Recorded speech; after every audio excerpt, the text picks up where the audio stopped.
video is brought to you by my new book, How I Made $1,000,000 Teaching Yoga. Grab your copy today, link in the description, or visit book.milliondollaryoga.com. Can you live full-time on a yoga teacher's income? That's what we're going to be talking about today.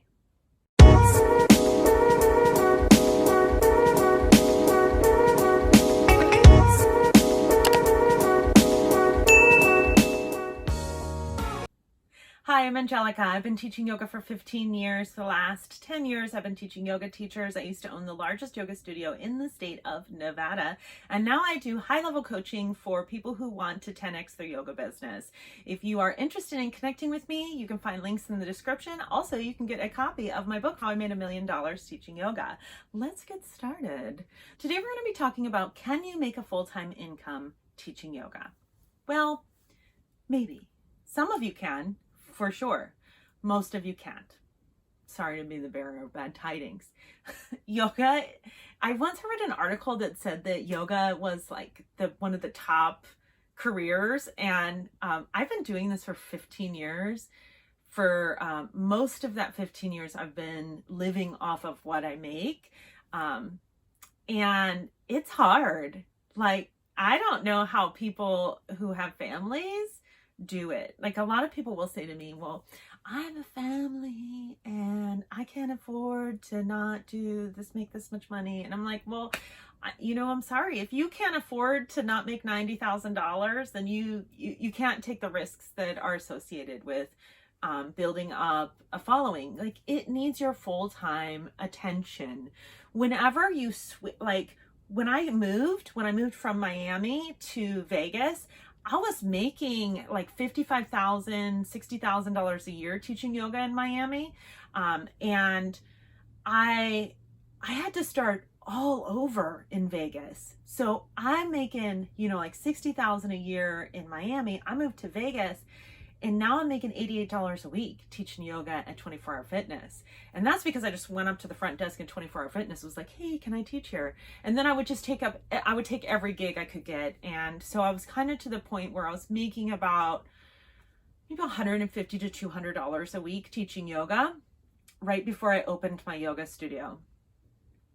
To supplement my income when I was in Vegas, when I first started in Miami, I was still living off of money that I had made from I'd gotten laid off from my job at L'Occitane, and I was still living off of my settlement, whatever they call that, like when you get laid off from a job and they give you money. They gave us like 3 months pay or something. But I just think I made that stretch out. And that's what I used to pay my bills, not very successfully. I did end up losing everything, but that's the story. It's in my book. You can go download it, read about all that. That's not a story for today. Then I moved to Vegas, and I supplemented my income playing poker, which again is also in my book that you can read. It's a pretty funny story, and actually a pretty magical story.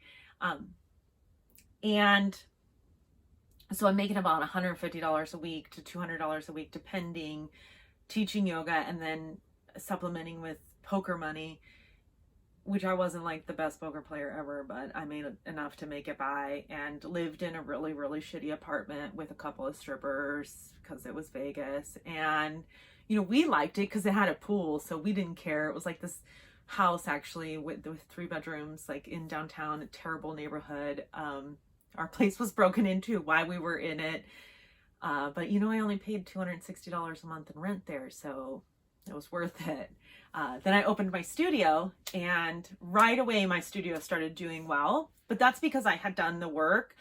So when I was teaching, I always got email addresses. I got people to like my Facebook page, because this was like the beginning of Facebook. Instagram hadn't happened yet. And I should have done a YouTube channel. Like, I kick myself every day for not having started a YouTube channel back then, and I just was like, I was focused on perfection. Like, I thought I had to do everything perfect, and that just do it. Like, if I could give you one piece of advice about anything you do in life, if you want to do it, just do it. Like, don't let not being perfect hold you back. That was a huge mistake I made. Anyhow, So then once the studio opened, I'd done my due diligence. I made sales before the studio opened, got people signed up for a 90-day for $90. So I had money coming in right away to help me pay bills. And then I converted a lot of those people to memberships, gave them super sweet deals. And because you want the monthly revenue coming in. So my first year with the yoga studio, I made $50,000. And that's gross, like without any expenses. So obviously I had to pay rent and I had to pay my teachers. In the beginning, I taught a lot. At the end, I wasn't teaching a class on the schedule at all.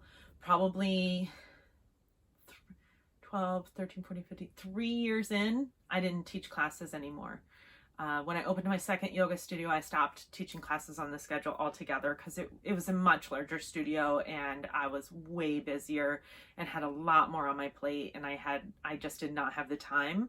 And I found that I wasn't being as nice to people as I could because I couldn't move from one thing to the other. Like, it was really hard to move from working in the office on the website to then, teaching people. So I was better off not teaching.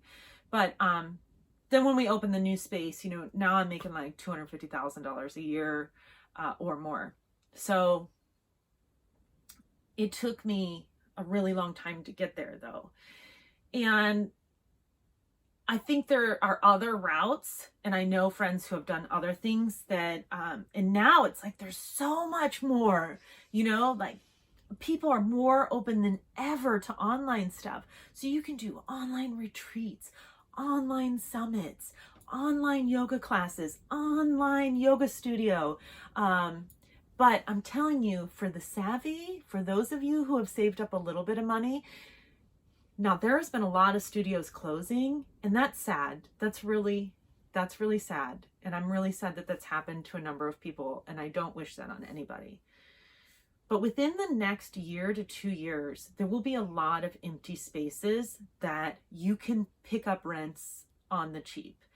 And when this thing starts to simmer down, I don't think it's ever going to really blow over. I think we have to just like wake up to the idea that this is how it is now, and we have to teach to that.